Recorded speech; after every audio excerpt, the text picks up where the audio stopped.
Hello everyone. बहुत सारे aspirant REET pre का इंतज़ार कर रहे हैं और कुछ लोगों ने अपनी तैयारी बहुत पहले से शुरू कर दी और कुछ लोग अब शुरू करेंगे। थंबनेल देखकर आपको अंदाज़ा तो लग ही गया होगा कि आज की जो वीडियो है वो किस बारे में होने वाली है। आज मैं आपके साथ अपने रीट प्री 2024 के मार्क्स और अपनी पूरी प्रिपरेशन स्ट्रेटजी शेयर करने वाली हूँ। तो दोस्तों, थंबनेल से आपको मेरे मार्क्स तो पता चल ही गए होंगे। रीट प्री 2024 में मेरे 121 मार्क्स आए थे।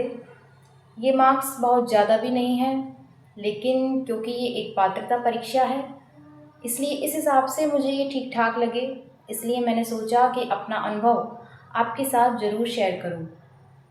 अब बात करते हैं कि मैंने कोई कोचिंग की थी या नहीं की थी, या कौन कौन सी बुक्स जो है वो मैंने पढ़ी, कितने घंटे मैंने पढ़ाई की और पूरी तैयारी जो है वो कैसे की। सबसे पहले कोचिंग की बात करते हैं। तो मैंने रीट प्री के लिए न तो कोई ऑफलाइन कोचिंग की थी और ना ही कोई ऑनलाइन कोचिंग। मैंने पूरी तैयारी अपनी सेल्फ स्टडी से की है। हाँ, जहाँ भी मुझे किसी टॉपिक में दिक्कत आती थी वहाँ मैं यूट्यूब की मदद ले लेती थी। यानी मेरी तैयारी जो है वो बुक्स और यूट्यूब दोनों की मदद से हुई है। अगर आप भी रीट प्री की तैयारी शुरू करने की सोच रहे हैं या आपने तैयारी शुरू कर दी है, तो सबसे पहले अपने मन से ये डर निकाल देना कि यदि मैं कोचिंग नहीं करूँगा या नहीं करूँगी तो मेरा एग्ज़ाम क्लियर होगा या नहीं होगा। अगर आप कोचिंग कर सकते हैं तो ज़रूर कीजिए, कोई इशू नहीं है। लेकिन अगर किसी कारण से आप कोचिंग नहीं कर सकते हैं तो बिल्कुल भी निराश होने की ज़रूरत नहीं है, क्योंकि उसका उदाहरण मैं खुद आपके सामने हूँ। सिर्फ रीट ही नहीं, आज तक मैंने किसी भी कॉम्पिटिटिव एग्ज़ाम के लिए कोचिंग नहीं की है। इसलिए खुद पर विश्वास रखिए और अपनी जो तैयारी है उसे शुरू कर दीजिए। तो अब बात करते हैं बुक्स की। तो मेरे हिसाब से सारी बुक्स अच्छी होती हैं। अच्छी या ख़राब उसे हम हमारे मतलब हम खुद उसे अच्छी या बुरी बनाते हैं। बुक्स वैसे बुरी कोई नहीं होती है, सारी बुक्स अच्छी होती हैं। जो बुक हमें आसानी से समझ आ जाती है, जिसका कंटेंट हमारी पढ़ने की शैली से मेल खा जाता है, वही हमारे लिए वो जो बुक है वो हमारे लिए अच्छी हो जाती है। इसलिए किसी दूसरे की पसंद देखकर बुक मत खरीदिए। थोड़ा समय निकालिए अपने लिए, बुक्स के लिए। 2-4 बुक्स देखिए, आप शॉप पे जाइए, दुकान पे जाइए अपने, और जो आपको सबसे ज़्यादा समझ आए वहाँ जाके देखिए और अपने हिसाब से आप बुक्स का है जो चयन कर सकते हैं। शुरुआत में ये जो लगाया गया ये जो समय होगा, यही आपकी पूरी तैयारी को सही दिशा देगा। फिर उस बुक को आप पूरे विश्वास और नियमित रिवीजन के साथ पढ़िए। और जहाँ भी कोई टॉपिक आपको समझ में नहीं आता है उसके लिए आप यूट्यूब की मदद ले सकते हैं। आजकल बहुत से जो यूट्यूब चैनल हैं, काफ़ी यूट्यूब चैनल हैं बहुत अच्छे अच्छे, वहाँ पे आपको बहुत अच्छा कंटेंट मिल जाता है और जो भी फ्री में। तो आप यूट्यूब की मदद बिल्कुल ले सकते हैं अपने हिसाब से, जो आपको जैसा भी ठीक लगे, जो भी टीचर का आपको समझ में आए उस हिसाब से आप यूट्यूब से भी हेल्प ले सकते हैं। तो अब बात करते हैं कि यूट्यूब की, कि मैंने यूट्यूब से कैसे पढ़ाई की, कैसे मैंने यूट्यूब मेरी पढ़ाई में किस तरीके से सहायक बना, तो उसकी बात करते हैं। तो सच कहूँ तो मैं किसी एक चैनल पर निर्भर नहीं थी। साइकोलॉजी मैंने किसी एक चैनल से पढ़ी, टीचिंग मेथड किसी दूसरे चैनल से, हिंदी तीसरे से। तो मतलब ऐसे करके मैंने कि कोई भी एक जो पूरा जैसा कोर्स है अपना पूरा सारी सब्जेक्ट, वो मैंने किसी एक ही चैनल से नहीं पढ़े हैं। जहाँ भी मुझे जो यूट्यूब चैनल अच्छा लगा, जहाँ भी मुझे समझ में आई जो चीज़, मैंने उसको वहाँ से कवर किया।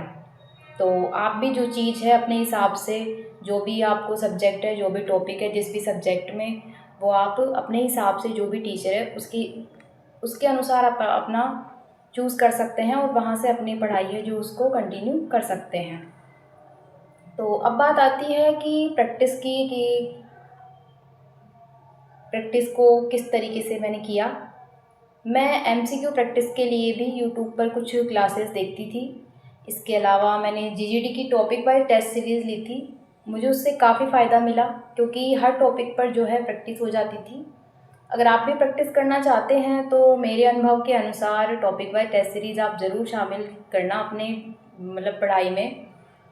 तो अगर आप भी मतलब प्रैक्टिस करोगे, बीच में पढ़ाई पढ़ाई के बीच में अपन थ्योरी पढ़ते जाते हैं, लेकिन अगर अपन प्रैक्टिस साथ के साथ नहीं करते हैं तो उससे क्या होता है कि अपन थ्योरी में पढ़ते जा रहे हैं, लेकिन अपन को कुछ अंदाज़ा ही नहीं है कि हाँ अपन से क्वेश्चन हो रहे हैं नहीं हो रहे हैं। लेकिन जब अपन क्वेश्चंस की प्रैक्टिस करते हैं तो अपन क्वेश्चन करते टाइम अपन वहाँ रुकते हैं, अपना माइंड कुछ देर के लिए सोचता है। और थ्योरी में अपन क्या है कि अपन बस एक, कई बार अपन थ्योरी सक्रिय तरीके से भी अपन नहीं करते हैं, बस अपन पढ़े जा रहे हैं, अपन को कोई आइडिया नहीं है।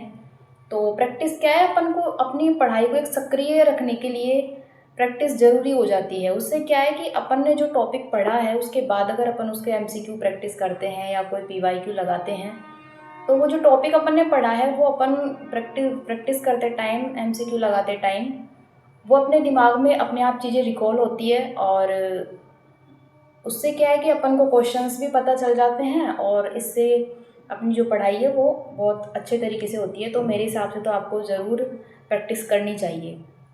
और प्रैक्टिस के लिए ऐसा है कि हमारा माइंडसेट क्या होता है कि यार अभी तो अपना सिलेबस पूरा ही नहीं हुआ, अपन ने अभी तो कुछ पढ़ा ही नहीं है, अपन क्या ही प्रैक्टिस करें। तो उसके लिए ऐसा नहीं है, देखो सिलेबस तो कभी पूरा होता ही नहीं है। देखो सच सच बात तो ये है, अपन सोचते हैं यार सिलेबस पूरा हो जाए फिर अपन प्रैक्टिस करेंगे, एमसीक्यू लगाएंगे। तो आप देख लेना सिलेबस कभी पूरा होने पे आता ही नहीं है।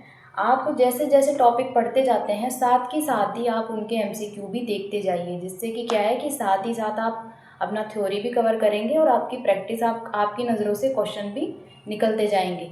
बाकी अगर अपन इस चक्कर में बैठे रहते हैं कि हाँ यार अपना सिलेबस होगा थोड़ा बहुत, तब अपन उसके बाद में देखेंगे, तो वो बाद कभी आता नहीं है, क्योंकि सिलेबस ऐसे कभी पूरा होता ही नहीं है। तो आप अपनी जो प्रैक्टिस है उसको साथ के साथ कवर करिएगा।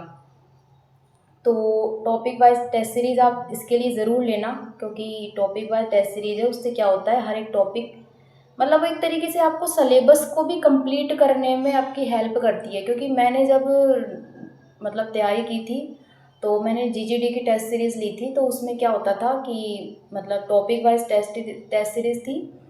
तो उसमें ये था कि जैसे अब कई बार ये होता है ना, अपन को समझ में नहीं आता यार क्या पढ़ें, कैसे पढ़ें, कहाँ से शुरू करें, क्या नहीं। तो इससे क्या होता था, मैं क्या करती थी अपना रोज़ाना का एक मतलब फिक्स कर लेती थी कि हाँ यार अपन को ये वाला टेस्ट देना है।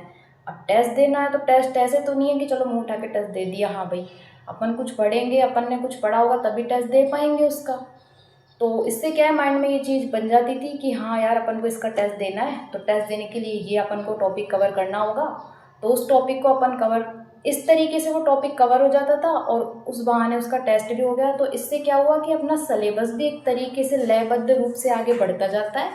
और इससे अपन को दो फायदे होते हैं, सिलेबस का सिलेबस हो जाता है, अपनी प्रैक्टिस की प्रैक्टिस भी हो जाती है, और पढ़ाई है जो काफ़ी अच्छे तरीके से नियमित रूप से अपनी पढ़ाई चलती है। तो और मतलब जब अब मैंने तैयारी के साथ तो एमसीक्यू और मतलब ये टॉपिक वाइज टेस्ट सीरीज़ से ही तैयारी की थी। बाद में जाके जब मतलब एग्ज़ाम टाइम में मैंने फुल टेस्ट भी दिए थे। और फुल टेस्ट के लिए ऐसा था कि मैंने मतलब ऐसे कोई मैंने परचेज़ नहीं किए थे, मेरे को फ्री में अवेलेबल हो गए थे एक दो जगह से, तो मैंने वहाँ से जो है फुल टेस्ट की भी प्रैक्टिस की थी। उनमें भी मेरे मार्क्स हैं जो मतलब मैं मार्क्स को ऐसे देखती नहीं थी कि यार कितने आ रहे हैं क्या है, बस ये है कि मैं दे देती थी और ठीक है भाई क्या मैंने क्या क्या किया इसमें, कैसे है उसका मतलब एक एनालिसिस कर लेती थी। बाकी कभी कभार मेरे मार्क्स 90 तक भी आए हैं, 90 से लेके और मतलब 115 तक, यहाँ तक मतलब ये मेरा एक वो रेशियो मतलब एक रेंज रहती थी कि इसके बीच में मेरे जो है नंबर आते थे। तो अब वैसे इन टेस्ट का और जो मेन जो एग्ज़ाम होती है उनका कोई मतलब वो नहीं होता कि उस पेपर से इनका कोई ताल्लुक़ नहीं होता। वैसे तो बस ये अपन अपनी प्रैक्टिस के लिए कर सकते हैं। तो इनके जो नंबर आते हैं उनसे उनमें मैं इतना ध्यान नहीं देती थी कि यार इसमें इतने आ गए। वैसे वैसे एक बार जब मेरे 90 आए थे तो मैंने सोचा कि यार अपन तो बिल्कुल एकदम लाइन पे ही आके खड़े हो गए, बिल्कुल 90 मार्क्स, यार क्या होगा। उस टाइम पे थोड़ा सा मैं हो गई थी, मेरे को स्ट्रेस आ गया था। फिर मैंने सोचा कि यार ऐसा कुछ नहीं है, अपन जो है अपनी तैयारी है सब चल रही है ठीक तरीके से, तो ऐसा कुछ नहीं है। फिर मैंने अपना तैयारी है जो ऐसे कंटिन्यू की, तो बाकी उससे ऐसा कुछ हुआ नहीं। तो आप भी जो है टेस्ट दीजिए, अभी तो अपनी तैयारी शुरू कीजिए, इससे है जो आपको बेनिफिट मिलेगा। तो मेरे हिसाब से आप जैसे ही तैयारी शुरू करें उसी समय ही किसी अच्छे टॉपिक वाइज टेस्ट सीरीज़ या ऑब्जेक्टिव बुक के साथ अपनी प्रैक्टिस भी शुरू कर देना। इससे आपकी टारगेट बेस्ड प्रिपरेशन बनी रहेगी और पढ़ाई में जो आपकी कंसिस्टेंसी भी आएगी और धीरे धीरे पूरा सिलेबस भी व्यवस्थित तरीके से आगे बढ़ता जाएगा। और साथ ही साथ जो है रिवीजन भी समय पे हो जाएगा। फिर आखिरी समय में है जो आपको फुल टेस्ट और रिवीजन पर ही ध्यान देना होगा। और तो अब सबसे लास्ट में है जो मैं इतना ही कहना चाहूँगी कि ये एक मतलब एक पात्रता परीक्षा है, इसलिए शुरू से ही मार्क्स का दबाव ज़्यादा मत लीजिए और अपनी जो पढ़ाई है वो नियमित तरीके से प्रैक्टिस वगैरह रिवीजन वगैरह आप करते रहिए। इतना मुश्किल नहीं है पात्रता प्राप्त करना। तो दोस्तों ये था मेरा रीड प्री प्रिपरेशन एक्सपीरियंस। उम्मीद है कि इससे आपको थोड़ी बहुत मदद ज़रूर मिली होगी। और अगर आपके मन में भी कोई सवाल आता है तो उसे कमेंट करके पूछ लीजिएगा। मैं पूरी कोशिश करूँगी कि उसका जवाब दूँ, या फिर उस टॉपिक पर यदि वीडियो बनाना हुआ तो मैं उस पर ज़रूर आपको वीडियो बना के ज़रूर रिप्लाई करूँगी। Thank you. All the best.